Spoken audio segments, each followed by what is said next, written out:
Hello guys, welcome back to TechDose, and in this video we will see AI native engineering roadmap where we will learn how to transition and upskill to the new era AI developer jobs. Here I will try to minimize my usage of any technical AI term, and I will be answering to these four questions which are very important. The first one being what is the meaning of AI native, then what are the job roles that you can apply for after upskilling, and then what you need to study and what should be the exact study plan along with the topics and the chronology in which you should study.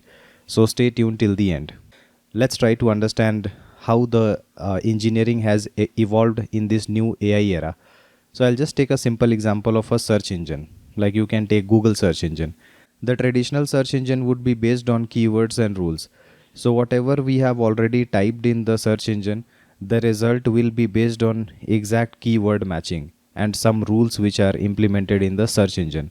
Whereas in the AI product, that means the new era search engine, the deeper semantic understanding and context analysis on whatever we typed will be done. That means an intent derivation by doing semantic analysis and context analysis will be performed so that the meaning and context can be derived. That means what we exactly mean to say when we type something, and that leads to intelligence.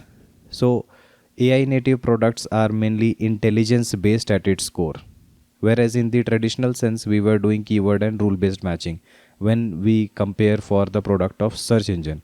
So this simple example is meant to make you understand what can be the difference between traditional and the AI native. So the traditional softwares were rule based, whereas the AI native are mainly intelligence based, where they are trying to get a deeper meaning and context analysis done. Okay.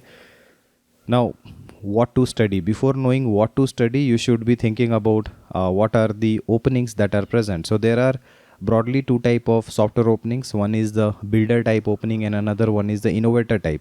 So who are the builders? Now the builders use the existing frameworks like LangChain, LangGraph, etc. and tools to build and ship the product fast. So they will use the already present tools, frameworks, and they will try to make their product and feature and they will just ship it. That's it. The builders create with the current toolbox that are already present. Now what are the innovator jobs?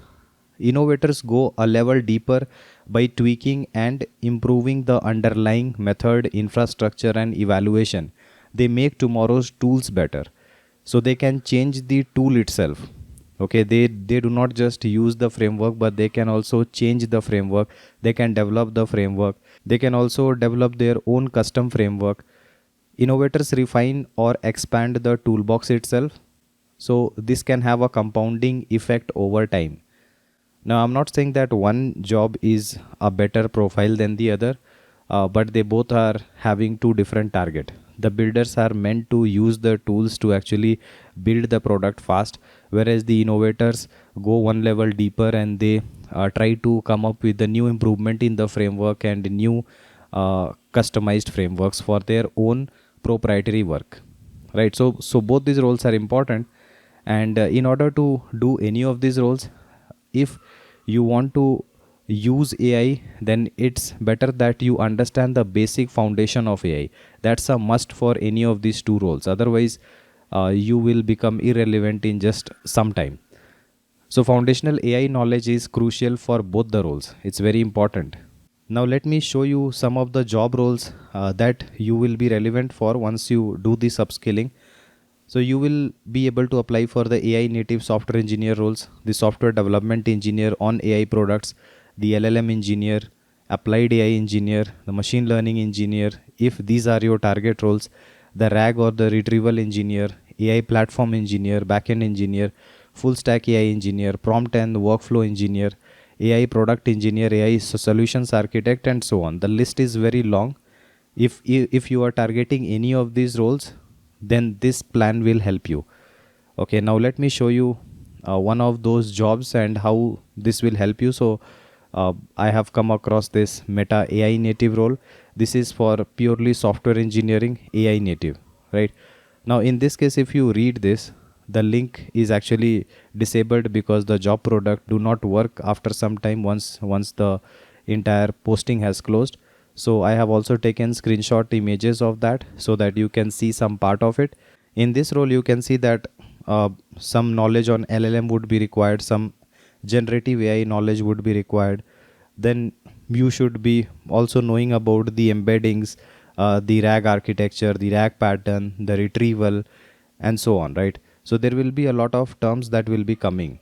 So if you are just using the framework, then maybe you don't know how the embedding works, you don't know the entire depth of how the AI actually understands. So if you understand the basics, then it will make much more sense at an abstraction level too. But if you just work at an abstraction level, then that will not help you to innovate on the already present tools. You will just be using them, you will not feel any confidence. It is just the same like if in the algorithms, you do not actually know the algorithm, but you are using some kind of library. And if you have always been using library, you will never be confident about how this library works. And so if anyone asks you to improve that library or make changes or innovate something, then I mean it will be very very difficult for you to do that, right? So these are the job roles, and this is the reason why you should be studying this upskilling on the foundational AI knowledge. This will help you with both the builder and the innovator job. So whenever you even go in your company work, then whenever you have a meeting and a discussion, then you will find that that technical literacy is required on the topic. So if you have to also present some improvement, or you have to discuss some points, you have to put forward your point, you should also have confidence. If you lack on confidence, even though you know the answer, you will still not answer it in the meetings, thinking that maybe I'll be wrong at some point, and then people will laugh at me, right? So this confidence building can only be done by upskilling on the foundational AI knowledge. Okay, so this is very important. And how to get the study plan? So I have already prepared a detailed document mentioning all the topics in the chronological order, in the top down fashion. So you can look at all the modules, you can look at each and every topic, and you can start your preparation right from module 1 and go till module 10. So if you can see this document, then I have listed down all the modules here from 1 2 3 4 5 and so on up to module 10. So this is a very detailed kind of a roadmap which you can use. So this document link will be present in the description below. You can see this document, you can actually make up your own plan and your own timeline. But in case if you need any live preparation with me, with my full support, then you can also contact us on WhatsApp. So I hope this entire roadmap will help you in upskilling for the foundational AI, and this will definitely be helping you for any kind of new developer roles which are coming up. And remember that it is not just for the new developer roles, but also for the existing roles, because more and more AI usage has been coming up in all the project work. So I hope it was helpful. You can comment down below if you want to look at more roadmaps like this. See you guys in the next video. Thank you.